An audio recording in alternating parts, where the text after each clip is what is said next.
Today I'm going to give away a free t-shirt, bring you a special presentation, and reveal the books I bought this week. How y'all doing? I'm Victor, and you are watching a Comic Hero Show. Now kick that intro!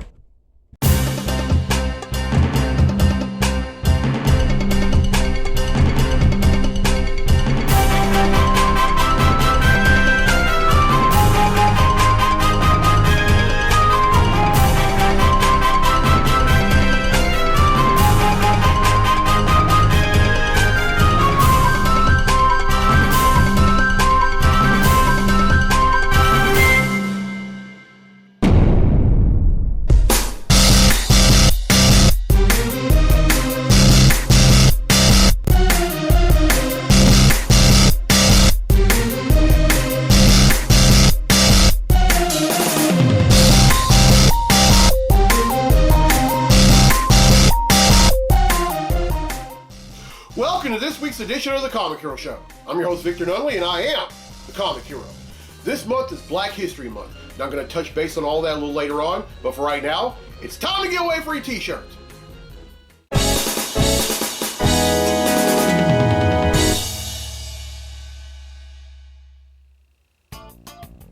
Alright, in last week's episode, I asked, which Marvel character was a circus performer before becoming an Avenger?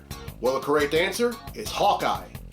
And 7 people have answered correctly, and because they've answered correctly, your name's been entered in a drawing for a free tee. And that drawing takes place right now. So the winner of the free tee for this week's episode of the show is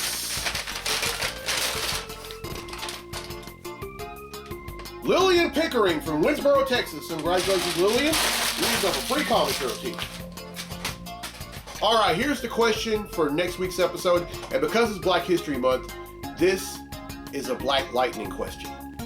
In the comics, Black Lightning was born and raised in the area called Suicide Slum of which city in the DC universe? Now here are the hints. The first hint is that this city is also a noun that either means the capital or chief city of a country or region, or a very large and densely populated industrial and commercial city. The second hint, this city is also the name of a 1927 German silent film that depicts a futuristic city of the wealthy and the working class with a love story and a social critique. The third hint, this city is also a city located in Illinois, which is home to the biggest Superman museum in the world.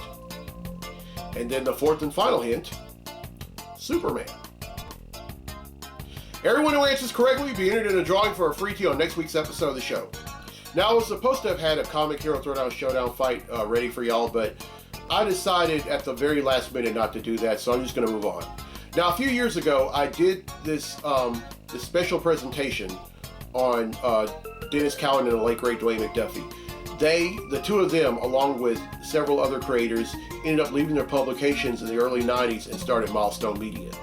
And there was a cult following, and it only lasted a few years, but in doing this, it really opened the eyes of many comic book creators of near and far. So take a look and enjoy.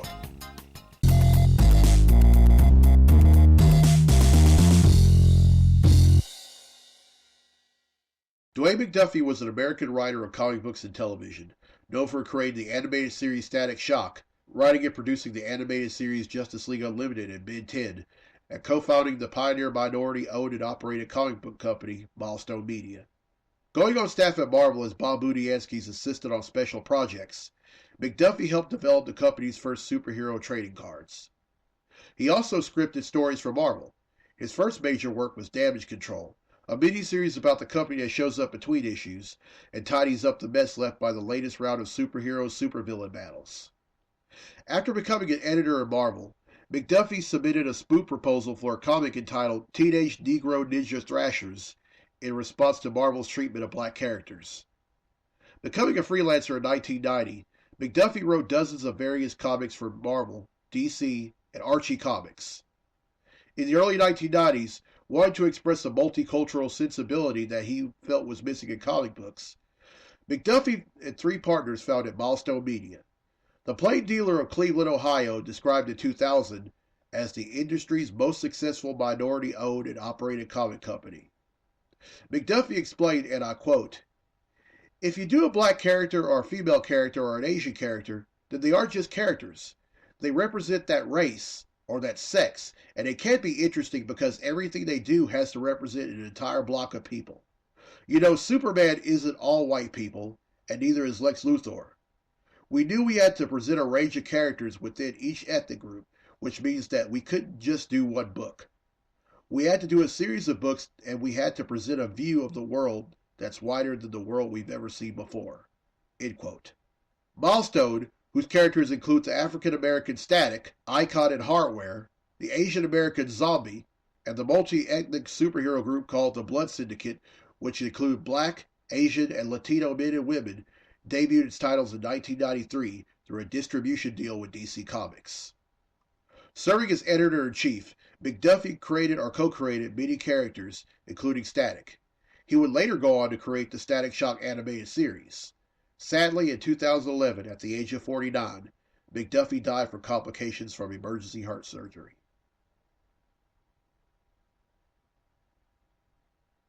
Dennis Cowan is a comics artist and animation producer for Queens, New York. Some of his early work included being a regular artist on books like Peter Parker, The Spectacular Spider-Man, Superman, The Flash, and Detective Comics, but gained prominence as the primary artist on The Question, a comic book series written by Dennis O'Neil and published by DC beginning in February of 1987. While at Marvel, he served as penciler on the latter half of the Deathlock miniseries, which was written by Dwayne McDuffie and Gregory Wright, as well as on the subsequent regular title of the same name. He and McDuffie and two others would go on to co-found Milestone Media. In addition to being a comics artist, Cowan has served as a producer on the Static Shock animated series and senior vice president of animation at BET. These two men paved the way for other writers and artists in the black community to take on comics. Without them, the comics community wouldn't be as diverse and open as it is now. All right, I hope y'all enjoyed that. I really enjoyed, doing the research for that. And if it weren't for McDuffie and Cowan stepping out on faith, leaving their publications, and going on starting Milestone Media with so many other creators, then nothing would have changed. Black people would have still, both superheroes and regular characters alike would have still been depicted the same way, and the comic book industry probably would have suffered as a result. I mean, this was an imminent impact that I'm so glad that happened. And there's an old saying that goes, nothing changes if nothing changes. And I'm glad things changed back in 1993. All right, let's get to the comics I bought this week. Comic books I bought this week.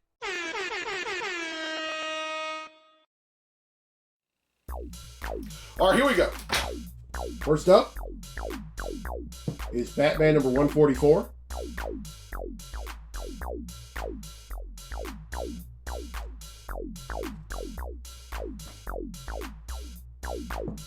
Superman Batman World's Finest number 24.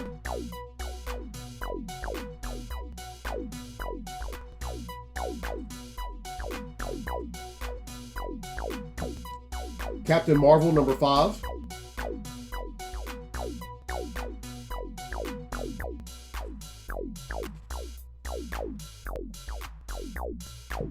Catwoman number 62.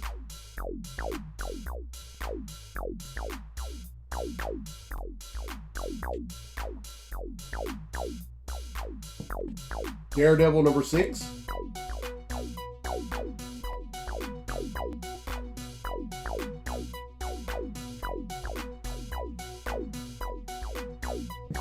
Edge of Spider-Verse 2024 number 1.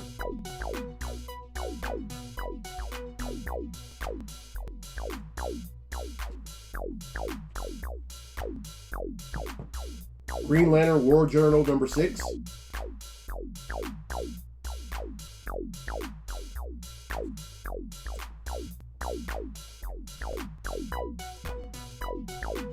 Guardians of the Galaxy Annual 2024.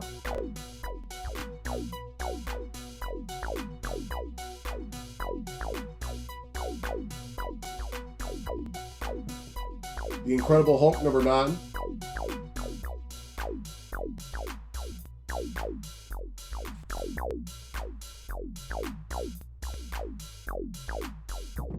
Rise of the Powers of X number 2.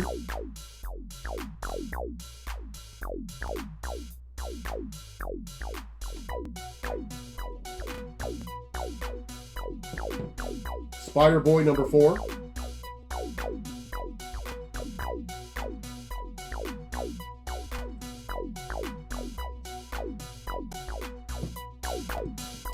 Star Trek number 17.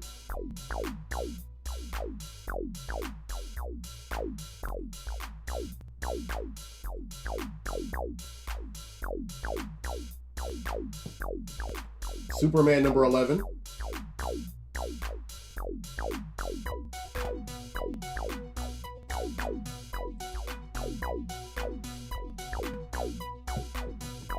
Titans number 8.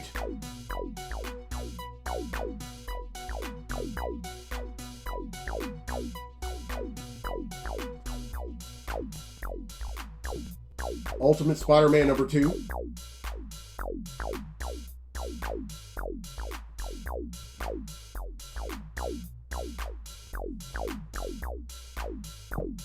Wonder Woman number 6.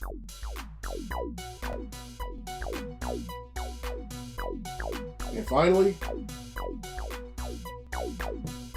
X-Force number 49.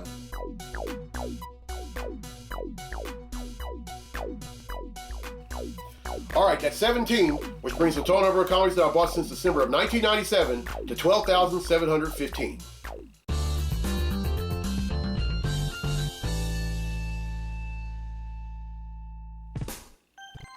Alright, well, I hope y'all enjoyed this week's episode, and here's a question again for a free tee for next week's episode of the show. In the comics, Black Lightning was born and raised in the area Suicide Slum of which city in the DC universe? Alright, here's the hints again. The first hint is that this city is also a noun that either means the capital or chief city of a country or region, or a very large and densely populated industrial and commercial city. The second hint, this city is also the name of a 1927 German silent film that depicts a futuristic city of the wealthy and the working class with a love story and a social critique. The third hint, this city is also an actual city in the state of Illinois that is home to the largest Superman museum in the world. And then the fourth and final hint, Superman. Everyone who answers correctly will be entered in a drawing for a free tee on next week's episode of the show. And congratulations to Lillian Pickering from Winsboro, Texas, who won a free tee on this episode. Now, this month is Black History Month. It's where we remember where we came from. We celebrate how far we've come, and we look forward to what's next. Now, throughout history, we've had educators, scientists, doctors, athletes, actors, social activists, novelists, filmmakers, you name it, we've done it. And the thing is that we've overcome so much in life, but we still have a long way to go. I mean, you see it on the news. We are still, it's not the same magnitude as it once was, but we are still on the receiving end of so many horrible and unspeakable things, and so many setbacks and disappointments.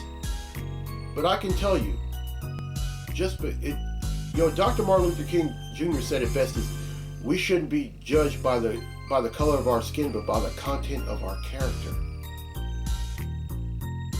And when I see black people, I see excellence. When I see myself, I see excellence. When I see my family, I see excellence. And that's just what we are. We are excellence. All right, this is a Black History comic hero tee. It's not a Black History Month comic hero tee, because let's just face it, Black history is made every day. And inside the speech bubble, it represents where we came from, and the CH represents where we are now and what's to come. And then right here you have the words Black History Month, but instead you have the word month crossed out, and right under that you have the word period. And then right here it's on the left sleeve is I Am Black History, And then here on the right sleeve is the fist in the air. Now, if you would like a shirt of this one of your own, you can find them on IamTheComicHero.com/shop. You know what? I put this shirt on with pride this morning when I got up. Just like I woke up with pride. Alright, here's the road ahead for the show. On next week's episode 474, I'm raising awareness of endometriosis. I know quite a few women who are living with this disorder, and I can only imagine, how difficult life must be for them. Then on episode 475, I'm raising awareness of colon cancer. On episode 476, I'm raising awareness of kidney cancer. On episode 477, I'm raising awareness of brain injury. And on episode 478, I'm raising awareness of multiple sclerosis, or MS. You know what, I say this quite often, and I'm going to keep saying it. I really enjoy doing this show. And I just want to say this to anyone near and far that may be watching. If so many times, when it comes to something that we do, or a passion of ours, we always want everyone to be all in. But I have some very unfortunate news about that. Not everyone is going to support you. Not everyone is going to is going to have your back. But as long as you keep the fire, as long as you maintain your passion, and don't care what anyone else does, that's all that matters. In other words, do you. Alright, if you're watching this on YouTube, welcome. As soon as you're done, hit subscribe. If you're watching this on the Comic Book Lovers Facebook page, welcome. And as soon as you're done, go on YouTube and hit subscribe. Alright, I'm Victor Noli on the Comic Hero. I'll see you next week for episode 474. So until then, be safe, be blessed, be a hero, and I am Black History.